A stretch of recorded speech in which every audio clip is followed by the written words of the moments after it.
এখন আমরা really loss যে আমরা এই স্থানীয় উন্মত জনতাকে আমরা কিভাবে ঠেকাবো। এত চাপ সৃষ্টি করে স্থানীয় মব পুলিশের কাছে বলে এইভাবেই মামলা দিতে হবে, এইটাই দিতে হবে। They feel insecure. তারা যখন এইভাবে এসে যখন রাজি না হলে বলে তোমরা তো এই ফ্যাসিস্ট গভর্নমেন্টের ম্যাজিস্ট্রেট ছিল, ফ্যাসিস্ট গভর্নমেন্টের পুলিশ। আসিফ নজরুল ইসলাম স্যারের চেহারায় অনেকটা হতাশা। তো সবকিছু মিলিয়ে যদি এই পরিস্থিতিতে চাপটা থাকে তাহলে তিনি যে পার্সোনালি সম্পন্ন মানুষ, নির্ঘাত তিনি পদত্যাগ করবেন। আর তার মতো মানুষরা পদত্যাগ করলে বিএনপি আওয়ামী লীগের মতো হাঁটছে। বিএনপির এক নেতা কিন্তু তার বক্তব্যই বলেছেন যে আওয়ামী লীগ এই দেশ থেকে যেভাবে বিতাড়িত হয়েছে, একই কাজ যদি আপনারাও করেন তাহলে বাংলাদেশের জনগণ আপনাদেরকেও এই দেশ থেকে বিতাড়িত করবে। বিএনপির অ্যাক্টিং চেয়ারপারসন তারেক রহমান দলের নেতাকর্মীদের উদ্দেশ্যে গতকাল একটা বক্তব্য রেখেছেন, কিন্তু এটা গতানুগতিক কোনো বক্তব্য না।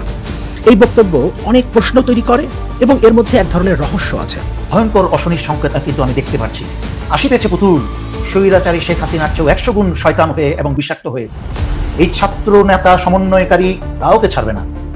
লিখে রাখেন, আপনারা তো ভুলে যান কি 75-এর ফাঁসি কি 76-এ হয়ে গেছে, 80-তে হয়ে গেছে? হয় নাই। ডক্টর মোহাম্মদ ইউনূসের পাশে খাপটি মেরে আছে ভয়াবহ 4 ধরনের শত্রু। কেন শেয়ার বাজার এখনো সালমান এফ রহমান চালায়? সরকার আপনাকে জবাব দিতে হবে।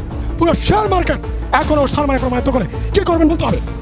24 ঘন্টার মধ্যে সিদ্ধান্ত নেবেন শেয়ার বাজার কন্ট্রোল নেবেন কিনা। আমাদের আকাশ এখনো কালো মেঘ মুক্ত হয়নি। বাংলাদেশের মানুষকে হয়তো আরো অনেক ত্যাগ স্বীকার করতে হবে। শিল্পকলা একাডেমিকে রীতিমতো রঙ্গশালায় পরিণত করেন পদত্যাগে বাধ্য হওয়া মহাপরিচালক লিয়াকত আলী লাকী। এখানে নারী সহকর্মীদের বাধ্য করা হতো অনৈতিক নানান কর্মকাণ্ডে, পাঠানো হতো ওবায়দুল কাদের সহ রাজনৈতিক নেতাদের আস্তানায়। যারা দোষী হবে তাদের বিচার হবে সামরিক আইনে সেনাবাহিনী আদালতে। জেনারেল ওয়াকারুজ্জামান বলেছেন তিনি সেনাবাহিনীর আদালত গঠন করে সেনা আইনে ওদের বিচার করবেন। মধ্যরাতে সরানো হলো এস আলমের 14টি বিলাসবহুল গাড়ি, তত্ত্বাবধানে বিএনপি নেতারা। ভারত শেখ হাসিনা একদিকে ভয়ঙ্কর দ্বিধাদ্বন্দ্বে ভুগছে। শেখ হাসিনার কত বড় বিপদ, ওনাকে যুক্তরাষ্ট্র যুক্তরাজ্য কেউ নেয় নাই। মহিলা কোন বিপদে আছে আপনারা তো কল্পনা করতে পারতেছেন না। উনি যুক্তরাজ্যে যাওয়ার জন্য ডেসপারেট হয়ে যাচ্ছে। তারা অলরেডি শেখ হাসিনাকে মানবতা বিরোধী এবং মানবাধিকার লঙ্ঘনকারী অপরাধের যুক্ত বলে তারা বিবেচনা করেছে এবং তারা সেটা প্রমাণ করে দিয়েছে। এজন্য তারা নিচ্ছে না শেখ হাসিনাকে। আসসালামু আলাইকুম দর্শক, বর্তমান সময়ের রাজনৈতিক পরিস্থিতি এবং প্রেক্ষাপটকে বিশ্লেষণ করে আপনাদের সামনে বেশ কিছু গুরুত্বপূর্ণ ভিডিও ফুটেজ নিয়ে হাজির হয়েছি। এমনকি দর্শক আমি আশা করছি আপনারা ভিডিও শুরুটা দেখেই সেটা বুঝতে পেরেছেন। তাই বলবো দর্শক, যারা ভিডিওটি অন করেছেন তারা অবশ্যই নিউজটি না টেনে সম্পূর্ণ মনোযোগ সহকারে দেখবেন, তাহলেই মূল রহস্যগুলো বা আসল ঘটনাগুলো জানতে পারবেন। তো প্রিয় দর্শক, আমি আর বেশি কথা বাড়াবো না। আমি ভিডিও শুরুতে আপনাদের যে ভিডিওগুলোর অংশ বিশেষ দেখিয়ে শুরু করেছিলাম সেই ভিডিওগুলোর বিস্তারিত আলোচনা দেখাবো। তবে তার আগে বলি, যারা এখনও চ্যানেলটি সাবস্ক্রাইব করেননি সকলে চ্যানেলটি সাবস্ক্রাইব করে পাশে থাকা বেল আইকনটি বাজিয়ে দিবেন। আর যারা ইতিমধ্যেই সাবস্ক্রাইব করে রেখেছেন তাদের সকলকে অসংখ্য ধন্যবাদ। তো চলুন একটি লাইক দিয়ে আমরা ধারাবাহিকভাবে সবগুলো ভিডিওর বিস্তারিত আলোচনা দেখে আসি। ঠিক এরকম একটা মাইন্ডকার চিপায় পড়ে গেছেন এত বছর যাবৎ যে মানুষটা দিন শেষে আওয়ামী লীগের কাছে বিএনপির ক্যাডার হিসাবে অথবা বিএনপির সমর্থক হিসাবে অথবা বিএনপির ইনফ্লুয়েন্সার হিসাবে ছাত্রলীগ আওয়ামী লীগ বিভিন্ন লীগ কর্তৃক নির্যাতিত হয়েছেন, সেই মানুষটাই আজকে যখন একটু ভিন্ন ভাষায় কথা বলছেন তখন আপনার কাছে মনে হচ্ছে এই মানুষটাকে আর রাখা যায় না। কিন্তু যখন তত্ত্বাবধায়ক সরকার গঠিত হলো ডক্টর ইউনূসের পরে সর্বজন সিদ্ধিত বা কি বলা হয়, ধরেন সবার কাছে গ্রহণযোগ্য একটা ক্যারেক্টারের নাম ছিল ডক্টর আসিফ নজরুল ইসলাম।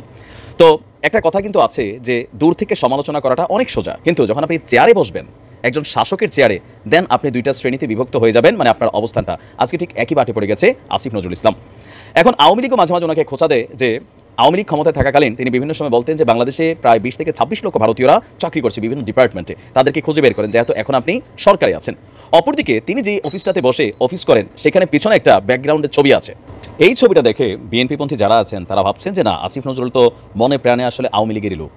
আবার যখন আওয়ামী লীগকে নিষিদ্ধকরণ ইস্যুতে আপনি দেখেন বিএনপির মির্জা ফখরুলও কিন্তু যখন বললেন যে আওয়ামী লীগ রাজনৈতিক দল হিসেবে নিষিদ্ধ হোক, সেটা বিএনপি চায় না বা আমরা চাই না, আসিফ নজরুল ইসলাম স্যারও বললেন যে চায় না, তখন মির্জা ফখরুল ইসলামের মতন মানুষকেও আওয়ামী লীগের দালাল অথবা শেখ হাসিনার সহযোগী আর আসিফ নজরুল স্যারের বলা হলো যে ইয়েস, এই লোকটা আসলে মনে প্রাণে আওয়ামী লীগ। আমি কি বুঝাইতে পারছি যে তিনি কোন চিপায় পড়ে গেছেন?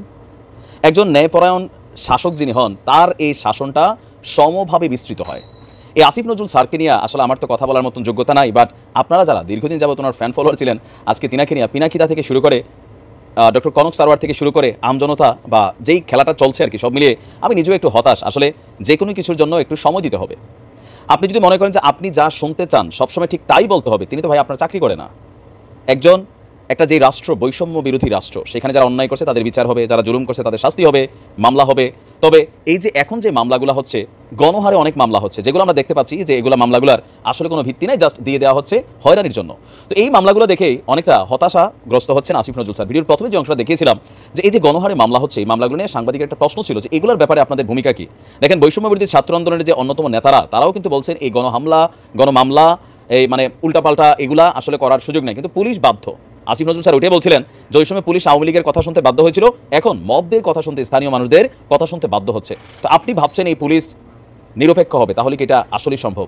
আসিফ নজরুল ইসলাম স্যারের চেহারায় অনেকটা হতাশা, আগে যাই গলার আওয়াজটা ছিল সেইটাও এখন তিনি বলতে পারতেছেন না। তো সব কিছু মিলিয়ে যদি এই পরিস্থিতিতে চাপটা থাকে, তাহলে তিনি যে পার্সোনালি সম্পন্ন মানুষ, নির্ঘাত তিনি পদত্যাগ করবেন।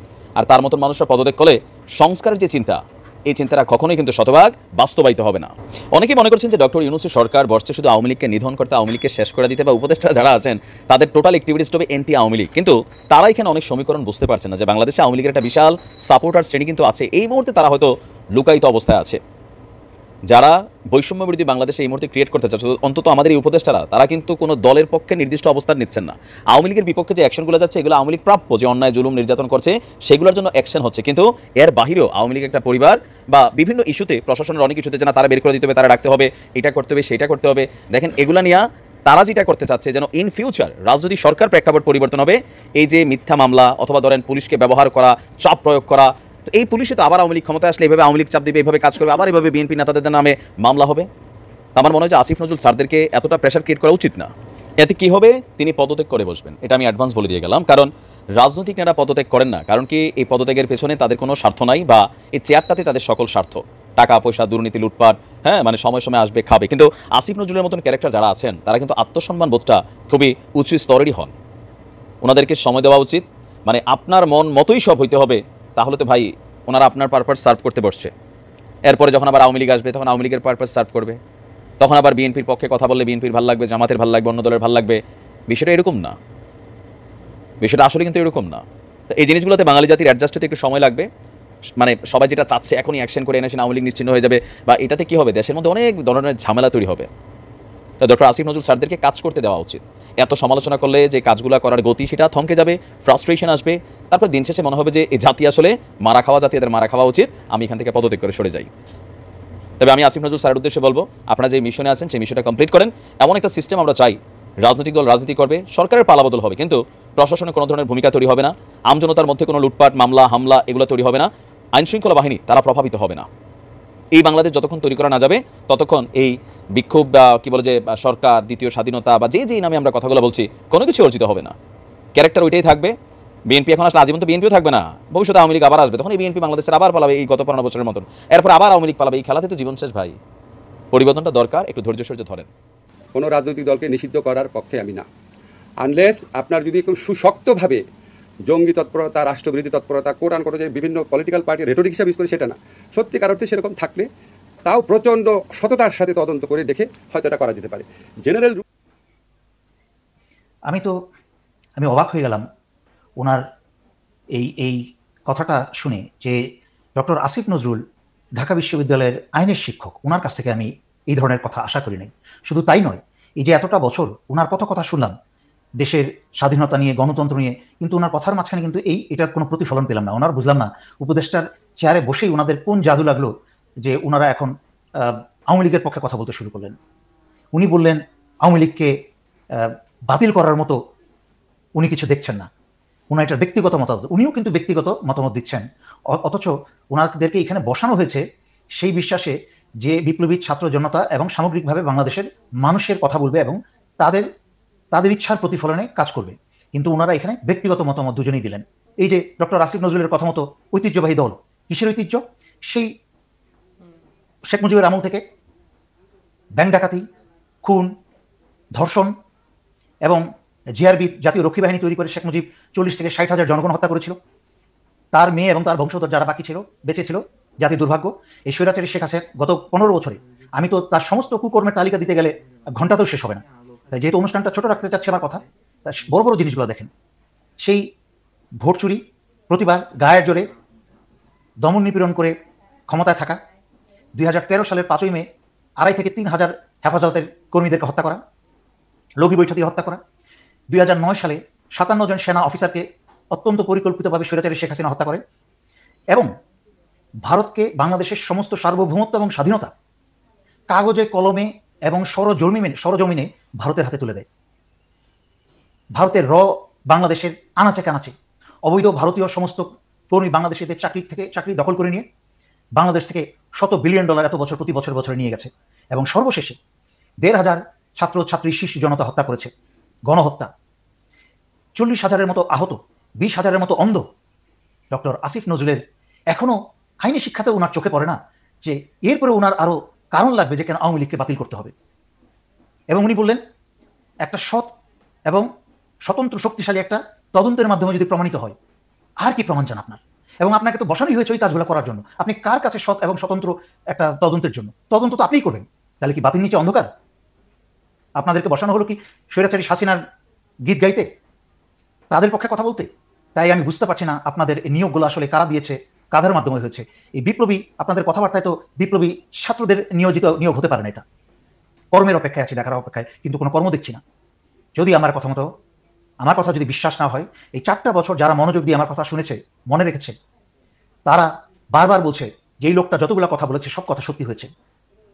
একইভাবে বলছি, যদি তড়িৎ গতিতে যেই কথাগুলো বললাম এগুলো যদি না করা হয়, ছাত্র জনতা যদি চাপ দিয়ে এই কাজগুলো না করা হয়, আসিতেছে পুতুল স্বৈরাচারী শেখ হাসিনার চেয়েও 100 গুণ শয়তান হয়ে এবং বিষাক্ত হয়ে। এই ছাত্র নেতা সমন্বয়কারী কাউকে ছাড়বে না। লিখে রাখেন, আপনারা তো ভুলে যান কি 75-এর ফাঁসি কি 76-এ হয়ে গেছে, 80-তে হয়ে গেছে? হয় নাই।